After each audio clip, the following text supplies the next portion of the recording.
यह कहानी है बद्रीनाथ टेम्पल की।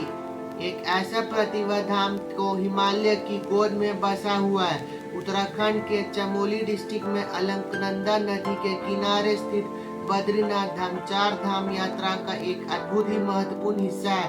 हर साल लाखों भक्त यहाँ सिर्फ आते हैं दर्शन सिर्फ करने के लिए ही नहीं, बल्कि अपने मन को शांति देने के लिए। बद्रीनाथ को भगवान विष्णु के धर्म धाम माना जाता है। यह भगवान विष्णु को बद्री नारायण के रूप में पूजा जाता है। मंदिर के अंदर जो मूर्ति वह सलीगम पत्थर पर बनी हुई है और लगभग 1 मीटर लंबी है।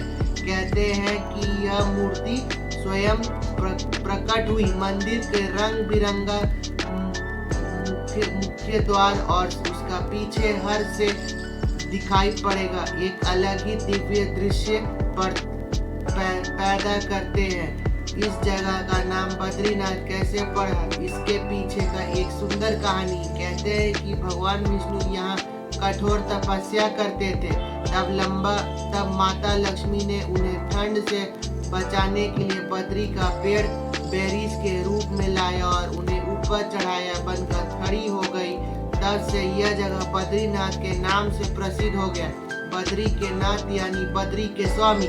बद्रीनाथ धाम का इतिहास बहुत ही पुराना है। माना जाता है कि इस मंदिर को 8वीं शताब्दी में आदि शंकराचार्य ने पूरा स्थापित किया।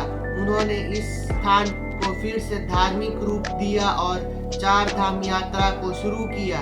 तब से लेकर आज तक यह मंदिर भक्तों के लिए आस्था का केंद्र बना हुआ है। मंदिर समुद्र से तल से लगभग 3300 मीटर की ऊंचाई पर स्थित है। यहाँ का मौसम काफी ठंडा रहता है और सर्दी में यह पूरा क्षेत्र बर्फ से ढका जाता है। इस वजह से इस मंदिर सिर्फ अप्रैल और मई से लेकर अक्टूबर या नवंबर तक ही खुला रहता है। सर्दी के दौरान मूर्ति को जोशीनाथ ले जाया जाता है और वहीं पूजा होती है। बद्रीनाथ के पास ही टपट कुंडी शिव है जो गर्म पानी के कुंड है। यहाँ भक्त मंदिर में प्रवेश करने से पहले स्नान करते हैं।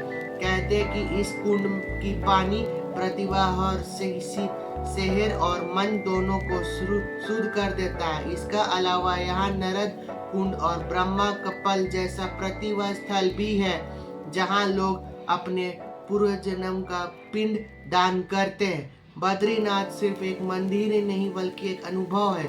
जब अपनी अलकनंदा नदी के आवाज सुनते हैं, ठंडी हवा महसूस करते हैं और समय निकने पर्वत को देखने तक सब ऐसा लगता है जैसे प्रकृति खुद भक्ति में डूबी हो। यहाँ आकर इंसान अपनी परेशानी भूल जाता है और सिर्फ भगवान के सामने खुद को समर्पित कर देता है। चार धाम यात्रा में बद्रीनाथ का विशेष महत्व है। कहते हैं कि अगर किसी व्यक्ति ने बद्रीनाथ का दर्शन किया हो तो उसका जीवन सफल हो जाता है। यह धाम मोक्ष प्रदर्शन करने वाला माना जाता है। यहाँ हर दिन सुबह शाम आरती होती है, जिसमें शंख और घंटी की आवाज से पूरा वातावरण भक्ति से भर जाता है।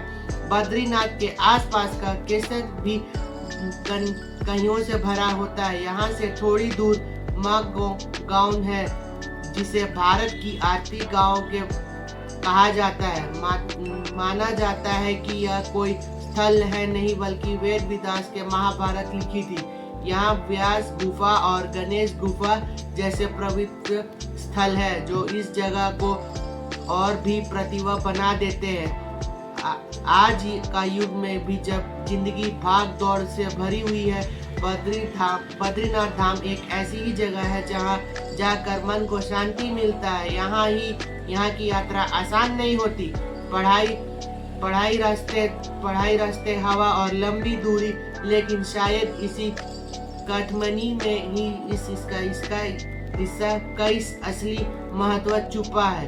अंत में बद्रीनाथ का एक ही तीर्थ स्थल नहीं बल्कि आस्था, श्रद्धा और विश्वास का प्रतीक है।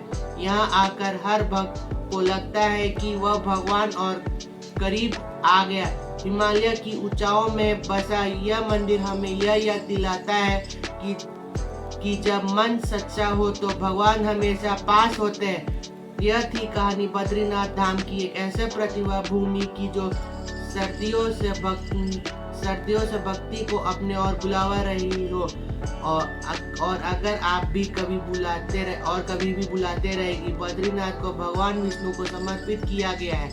यहाँ उनके रूप में बद्री विशाल का नाम से पूजा जाता है। कहते हैं कि पुराने समय में यह जगह बद्री वन के नाम से जाने जाती है क्योंकि यहाँ बहुत सारे बड़ी यानी वीर पीर करते थे। एक कथा और अनुसार भगवान विष्णु यहाँ तपस्या कर रहे थे, तब उनकी पत्नी माता लक्ष्मी ने उन्हें धूप और बारिश से बचाने के लिए बद्री के पेड़ के रूप में दर्शन कर लिया। तब से इस जगह का नाम बद्रीनाथ पड़ गया। माना जाता है कि बद्रीनाथ धाम का की खोज स्थापना आदि शंकराचार्य जी ने की थी। 8वीं शताब्दी में उन्हें इस मंदिर को फिर से समर्पित किया और हिंदू धर्म का एक और नई दिशा दी। उन्होंने ही 4 धाम यात्रा का शुरुआत की, जिसमें बद्रीनाथ का बहुत महत्व है। मंदिर की मूर्ति के रूप में बहुत ही अलग है। यहाँ भगवान विष्णु की काली शिला में बनी मूर्ति पद्म में बैठी हुई है, जो ध्यान मुद्रा में है।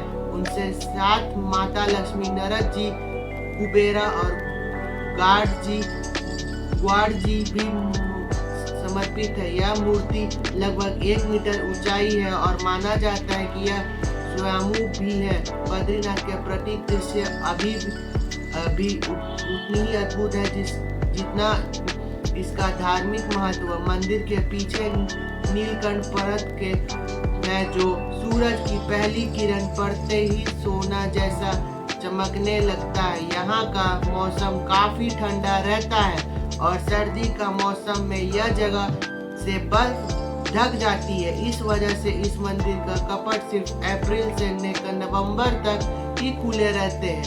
मंदिर के पास तपट कुंड सती है, जो एक गर्म पानी के कुंड है। यात्रा करने वाले भक्त पहले यहाँ स्नान करते हैं और फिर मंदिर में दर्शन के लिए जाते हैं। माना जाता है कि इस कुंड की पानी प्रतिभा और अस्तुरता गांव से भरपूर है। बद्रीनाथ महाभारत से भी जुड़ा है। कहते हैं कि पांडव अपने पापों का प्रायश्चित करने के लिए यहाँ आए थे, यहाँ से स्वर्ग की यात्रा पर निकले थे। मंदिर के पास ही माना गांव जो भारत की आखिरी गांव माना जाता है। यहाँ व्यास गुफा और गणेश गुफा जैसे प्रतिभा स्थल भी है, जहाँ माँ स्थितिवास ने महाभारत लिखी थी।